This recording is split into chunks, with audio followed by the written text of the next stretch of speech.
ITSA Hospital, on a mission towards a healthy world. Our 350-bed hospital with 3 dedicated wings, multi-specialty, pediatrics और wellness.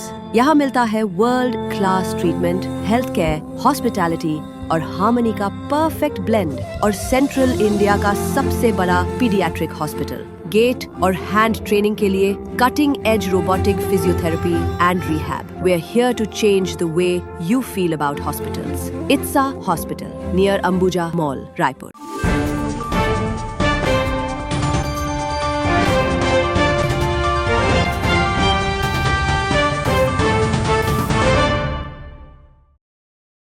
तेरह दिसंबर 2025 को मुख्यमंत्री विष्णुदेव साय को शपथ ग्रहण किए हुए 2 वर्ष पूरे हो गए. इन 2 वर्षों में मौजूदा सरकार ने नक्सलवाद के नासूर से छत्तीसगढ़ को मुक्ति दिलाने जैसी बड़ी उपलब्धि तो हासिल की, लेकिन कई मोर्चों जैसे बिजली बिल की बढ़ोतरी, जमीनों के गाइडलाइन दरों में वृद्धि जैसे मसलों पर सरकार को अपने ही दल के दिग्गज नेताओं की तीखी आलोचना भी झेलनी पड़ी.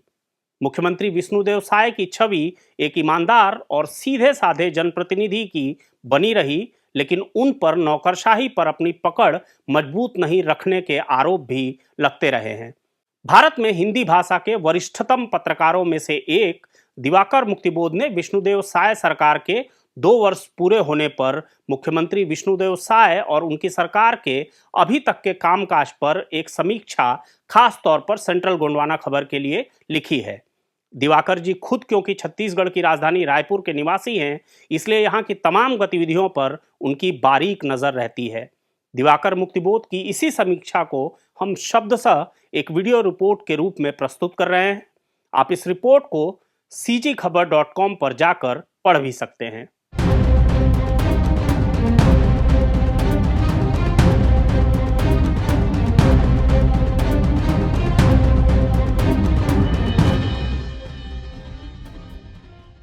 नमस्कार, जरूरी बात में आपका स्वागत है. आप देख रहे हैं सेंट्रल गोंडवाना खबर और मैं हूं राघवेंद्र. छत्तीसगढ़ के मुख्यमंत्री के रूप में कार्य करते हुए विष्णुदेव साय के 2 वर्ष पूरे हो गए. उन्होंने 13 दिसंबर 2023 को शासन का कार्यभार संभाला था. 2023 का विधानसभा चुनाव भारी बहुमत से जीतने के बाद जब भाजपा के केंद्रीय नेतृत्व ने सामाजिक समीकरण के तहत छत्तीसगढ़ में सरकार का नेतृत्व एक आदिवासी विधायक को सौंपने का निर्णय लिया, तो उसकी बड़ी सराहना हुई थी, क्योंकि पहली बार राज्य को उस आदिवासी समाज का मुख्यमंत्री मिल रहा था जिसकी राज्य में आबादी करीब 33% है. विष्णुदेव साय सरगुजा संभाग के कुनकुरी से आते हैं.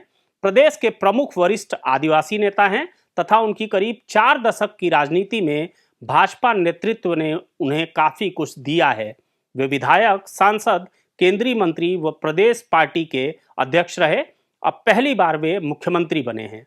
चूंकि उनका राजनीतिक अनुभव प्रगाढ़ है, इसलिए यह सोच सहज है कि उनके नेतृत्व में प्रदेश व प्रदेश के लोगों का भला होगा.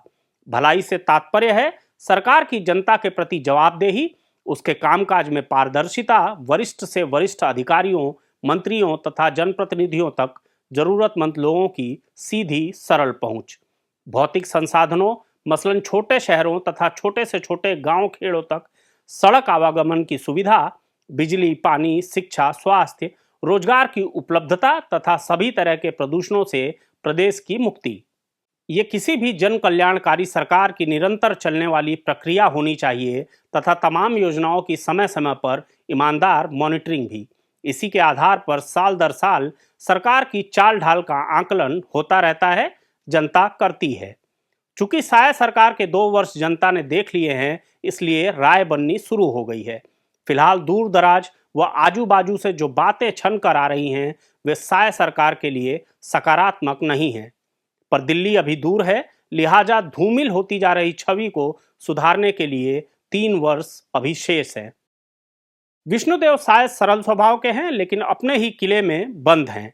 अब तक के तीनों पूर्व मुख्यमंत्री दिवंगत अजीत जोगी, डॉक्टर रमन सिंह तथा भूपेश बघेल की राजनीति अथवा शासन चलाने के उनके तौर तरीके चाहे जैसे भी रहे हों, वे आम लोगों के बीच जाने का कोई अवसर नहीं छोड़ते थे.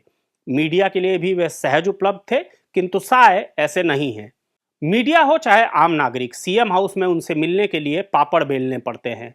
उनके अब तक के शासन व्यवहार को देखते हुए यह एहसास होता है कि उन्हें अपने पद की बहुत ज़्यादा परवाह नहीं है। शायद ऐसा इसलिए भी क्योंकि वे कभी पद के पीछे नहीं भागे। अपनी सरलता, सज्जनता, पार्टी के प्रति अटूट निष्ठा, स्वभावगत ईमानदारी, हायर सेकेंडरी तक शिक्षित तथा विवाद रहित व जमीन से जुड़े आदिवासी नेता होने का भरपूर लाभ उन्हें मिलता गया, जबकि उन्होंने केंद्रीय नेतृत्व से कभी कुछ मांगा नहीं। राजनीति में उनकी महत्वाकांक्षा ने कभी उड़ान नहीं भरी। वे परम संतोषी हैं तथा यह भी जानते हैं कि वे 5 वर्ष के मुख्यमंत्री हैं, आदिवासी भी हैं, इसलिए उन्हें हटाए जाने का प्रश्न ही नहीं है। यह धारणा एकदम सच है। हालांकि राजनीति में ऊंट कब किस करवट बैठ जाए कहा नहीं जा सकता। बहरहाल अगले 3 वर्ष सरकार कैसी भी चले, भले ही रिमोट कंट्रोल से चले, उनका मुख्यमंत्री बने रहना पार्टी व केंद्रीय नेतृत्व के लिए मुफीद है, जिसे छत्तीसगढ़ में अपने तरह तरह के हित साधने हैं। जहां तक सरकारी योजनाओं एवं विधानसभा चुनावों में जनता से किए गए वायदों का प्रश्न है, उन पर अमल हो रहा है, लेकिन सरकार के पास कोई ऐसा सिस्टम नहीं है जिससे उसकी गति व कामकाज की गुणवत्ता का आकलन हो सके।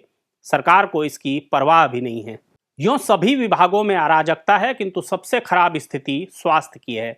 शायद ही ऐसा कोई दिन होगा जब अखबारों व सोशल मीडिया में किसी न किसी घपले की खबर न आती हो। भूपेश बघेल सरकार के बड़े भ्रष्टाचार तो उजागर हो गए, गिरफ्तारियां भी हुई हैं, लेकिन किसी भी सरकार के लिए भ्रष्ट व्यवस्था को रोक पाना नामुमकिन है, खासकर तब जब सरकार के अनेक छोटे बड़े अफसर ही गले तक भ्रष्टाचार में लिप्त हों।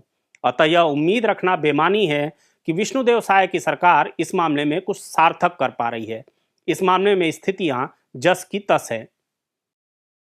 फिलहाल सरकार के पक्ष में एक बात अच्छी हुई है। प्रदेश के नए मुख्य सचिव के रूप में एक कर्तव्य दक्ष आईएएस मिला है, जिन्हें पद संभाले अभी 2 माह ही हुए हैं। इस संक्षिप्त अवधि में वे समझ गए होंगे कि उनके सचिव रहते तब और अब राज्य में नौकरशाही की क्या स्थिति है। चंद दिन पूर्व ही सचिवों व आला अफसरों की मीटिंग में उन्होंने कुछ कड़े फैसले किए। उन्हें सर्वाधिक हैरानी इस तथ्य पर हुई कि विभागों के लिए बजट आवंटन के बावजूद प्रशासनिक स्वीकृति के लिए महीनों निकल जाते हैं। उदाहरण के तौर पर लोक निर्माण विभाग को इस साल के बजट में सड़कों के लिए 9,500 करोड़ की राशि आवंटित थी, पर इसमें थे अभी तक सिर्फ 1,900 करोड़ खर्च किए गए, जबकि शहरी व ग्रामीण सड़कों की हालत बेहद खराब है। इससे अनुमान लगाया जा सकता है कि विभागों के नौकरशाह किस तरह काम कर रहे हैं। ऐसी स्थिति में मुख्य सचिव विकासशील के समक्ष कड़ी चुनौती है कि वे सरकार की नई पुरानी योजनाओं को आम जनता तक किस तरह ले जा पाएंगे ताकि जरूरतमंदों को सरलता से इसका लाभ मिले। साय सरकार इन 2 वर्षों में कतिपय मामलों में खासा अपयश ढो चुकी है। पिछली कांग्रेस सरकार की कुछ बेहतर योजनाओं का नाम बदलकर नया मुलम्मा चढ़ा दिया गया तथा उन पर अमल की रफ्तार धीमी कर दी गई। इसी तरह शिक्षकों की नई भर्ती का मामला हो या स्वास्थ्य विभाग के संविदा कर्मचारियों को नियमित करने का या गरीबों के लिए पीएम आवास योजना हो, ऐसी अनेक योजनाओं में जमीनी हकीकत कुछ और है। आम जनता पर पहली मार तब पड़ी जब बिजली की दरें बढ़ा दी गई तथा पिछली सरकार द्वारा दर में दी गई रियायत को घटाकर आधा कर दिया गया। दूसरा आक्रमण अभी हाल ही में किया गया, जब 5 डिसमिल तथा उससे कम के भूखंड की रजिस्ट्री पर रोक लगा दी गई तथा शुल्क बढ़ा दिया गया। यद्यपि सरकार इस मामले में पुनर्विचार कर रही है, किंतु छवि को जो नुकसान होना था वह हो चुका। इन सब के अलावा बस्तर में नक्सलवाद और नक्सलियों के खात्मे के अभियान के पीछे केंद्र के निहित स्वार्थ की भी खूब चर्चा है। यह कहा जा रहा है कि बस्तर को नक्सल मुक्त करके आदिवासियों को आतंक व शोषण के पंजे से मुक्त तो किया जा रहा है, किंतु विकास के नाम पर अडानी जैसे उद्योगपतियों को प्राकृतिक संसाधनों की लूट की खुली छूट दी जा रही है। कोल डिपॉजिट क्षेत्रों में खनन के लिए जंगलों का नाश करने के खिलाफ महीनों से लड़ाई लड़ी जा रही है। जन आंदोलन व धरना प्रदर्शन होते रहते हैं, पर इससे सरकार की सेहत पर कोई फर्क नहीं पड़ रहा है। मार्च 2026 तक बस्तर को नक्सल मुक्त करने का केंद्रीय गृह मंत्री शाह का कॉल है।